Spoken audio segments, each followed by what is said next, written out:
Hey, what's up guys, eRivera94 back with another action figure review. Today we are looking at the Hasbro Marvel Legends Cosmic Ghost Rider with a gigantic glare on the box. But there you go, there's the front of the box. There's a look at the Cosmic motorcycle and Cosmic Ghost Rider on the right side there. Side art shows a very cool looking Cosmic Ghost Rider right there. And in the back side we get it again, all built together because it does come disassembled. There is assembly required. And then you just take some other shots of the figure there, which we're going to take a look at right now anyways. If you guys were interested in this figure, or even Squirrel Girl, which is the other figure in this Rider series that comes out along with Ghost Rider, check out the links down below to the Big Bad Toy Store where you can pick up yourself a set. Alright, so here we have them out the box. Right, and then once you officially take the figure out, of course, and assemble the bike, this is how everything looks, and it looks very nice.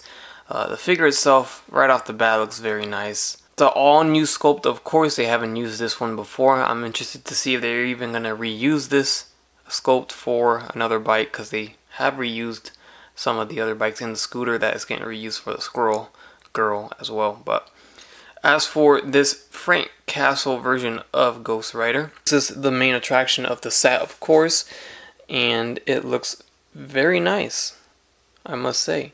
So before we get into that, we'll take a look at some of the accessories that he comes with, aside from the bike, of course.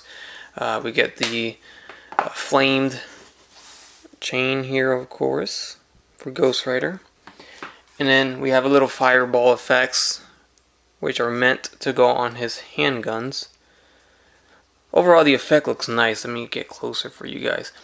I like it. It looks good. It's translucent plastic, but it's got the yellow to orange to red, and it just looks really good. Definitely nice. So those attached to the end of his guns, which are holstered on the bike right now. I put it there. They don't come attached there. Now the guns themselves could have been a little bit more detailed in my opinion, though. It's just straight up black. Yeah, it's just it's too flat, it's too bland. It needs some color in there, at least some gray or gunmetal or something to make it look better, because the sculpt is cool, it's futuristic and nice. So the flame effects go into certain guns. This one only goes into this one here. I don't know what to call each gun, so I'll just show you on screen. This has the round end, as you see, so this will only fit onto this weapon here, as you see. So that looks pretty cool. And then this one will only fit, as you see, the different sculpt for the peg hole onto this one here. So pretty cool in my opinion. Alright, those are indeed all of his accessories aside from the bike itself. So let's take a look at the bike itself. Look at the very round end of the bike, or the front of the bike. You see the detail on the inside that is actually a piece. Let me separate it here. So that's actual plastic piece detail within the inside of it, so that makes it look better, makes it look nice. I like it. And that is of course how you assemble it too, as you see, and disassemble it here, and it looks good, I must say. I like the way they executed this here. When it comes to the gray and silver of the vehicle, and the blue too, it's not really, nothing's really painted here. It's all the plastic molding color, and it does look good. It doesn't look bad, and sometimes that's a bad thing. In this case, it's not a horrible thing. It looks okay. Would it have looked better with paint? Of course, everything looks better if it's painted. But it doesn't look horrible. It doesn't look like these handguns look to me. It's not too flat. They use that marbleized looking plastic. I always call it marbleized looking plastic with like that sparkly look to it, or detail to it, and it makes it look better than any flat plastic. Anyways, it does come with a clear base stand here, so it can hover and of course stand the bike itself. As you see on this side of the bike, just like the other bikes from the Rider series, we have the screws showing. So this is the ugly side. This is the side you don't want to show or photograph. You want to photograph this side because no holes here. The flame effect on the end doesn't seem to be removable. Oh, actually it is. It just came attached. So I assumed it wasn't removable, but it is, as you see, and you can put it right back in. And that's a nice effect that you can probably take out and use in other displays. Who knows? I'm sure we'll see that in ACBA and other displays meant for, well, not meant for the bike. But here are the holsters as you saw in the beginning of the video, where the weapons are to be holstered. So that's cool. The handles do come apart, but you just peg it right in. And that's about it for the bike. Can't show much else. Alright, and here we have Frank Castle. So I am not used to this look for Ghost Rider or Frank Castle, so I'm new to this. But fans of this specific Frank Castle or Ghost Rider might be pleased. I see a lot of positive feedback on this figure, so he looks cool. Like, I'm not familiar with this era or design or storyline of the character, but for the figure itself, I think it's cool. I like the dome shaped helmet. I don't know why it's there, because again, I'm not familiar with it. If I would have read the comics or read the issue this story was based on, I would understand, of course. But as you see, it's removable. But this thing reminds me of the Mr. Freeze from the Batman animated series. But it looks cool with it on, you know. Very nice. I assume it's on because he's in space and Frank Castle can't breathe in space. I don't know. Is that what it is? You guys help me out. I'm sure somebody knows.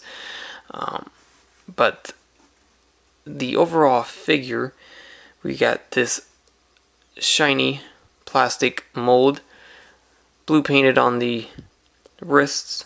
We have a nice little pinkish, reddish, and light bluish sprinkled on the torso and groin and upper torso and biceps as well.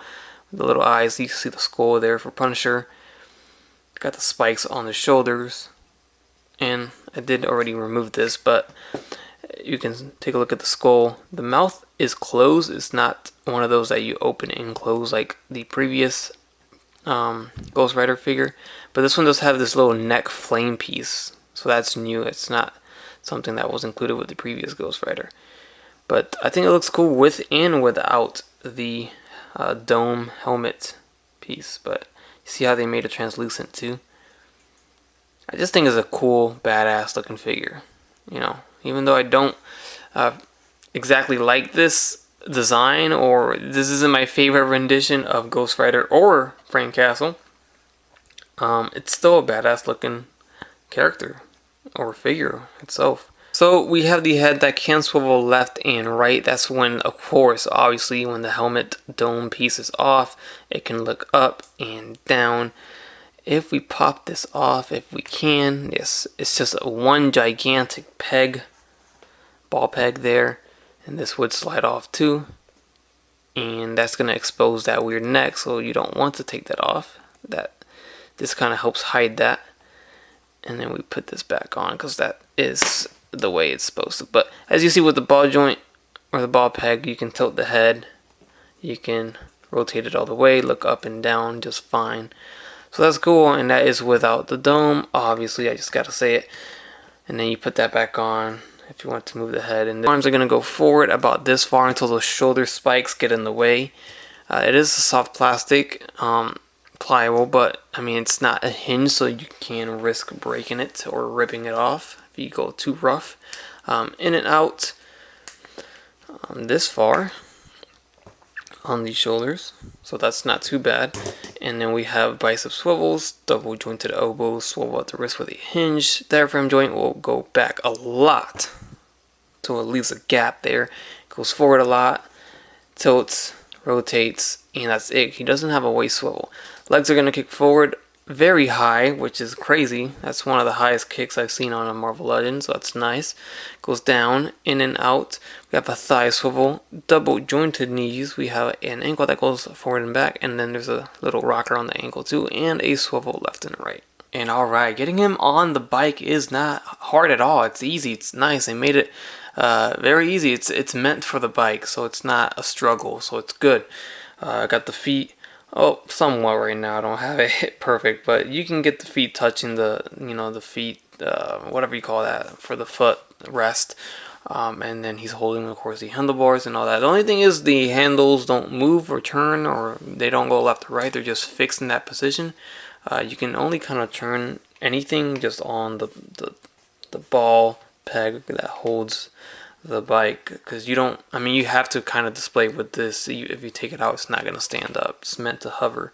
So it's cool. I like this, man. It looks real nice. As a figure itself, just showing you everything it comes with. This is everything it comes with here. The two guns, the bike, the figure itself, and of course the flamed chain there.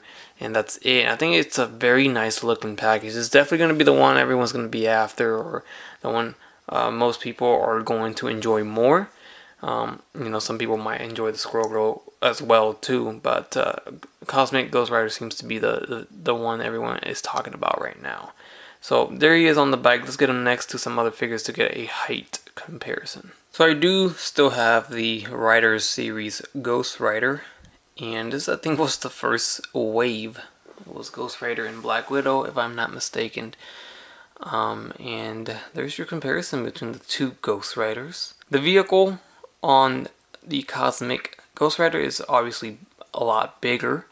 Everything in general, it's a lot bigger, so that's cool. You do get a lot more bang for your buck in the Cosmic Ghost Rider when it comes to the vehicle. Although the motorcycle is smaller, of course, on the regular Ghost Rider, he did come with a lot more flame effects on to the bike, like the flame effects on the muffler there and on the wheels. But yeah, aside from that, I think they both look great. Of course, the Ghost Rider is different. We got the articulated jaw on this one here. This is your regular Ghost Rider. It's not Frank Castle, so. And next to the Riders series Professor X on the hover chair. Still my favorite Rider series figure, of course, has to go to Professor X. But there's your comparison side by side. He was actually, I think he was the first one to use this little effect piece as a stand. So they did it with Ghost Rider 2. I think he's the first one. I don't know. I could be wrong. Who knows? But yeah, I do like that. It's a very smart, clever way to hide a stand. It's just to make the stand an effect piece, especially when the vehicle is a hover vehicle. Obviously, it's no brainer. So that's cool. Looks great. And there they are. Alright guys, and there's a quick look at him next to a Mafex Spider-Man and a Mezco One-Toe Collective Pink Skull Chaos Club figure. And then next to Rogue and Wolverine. Alright guys, and that does it for my review of the Marvel Legends Cosmic Ghost Rider from the Riders series. Hope you guys enjoyed this review. If you did, leave a like. Don't forget to leave a comment, subscribe if you have not done so already. And as always, have a great day. Bye. That's crispy.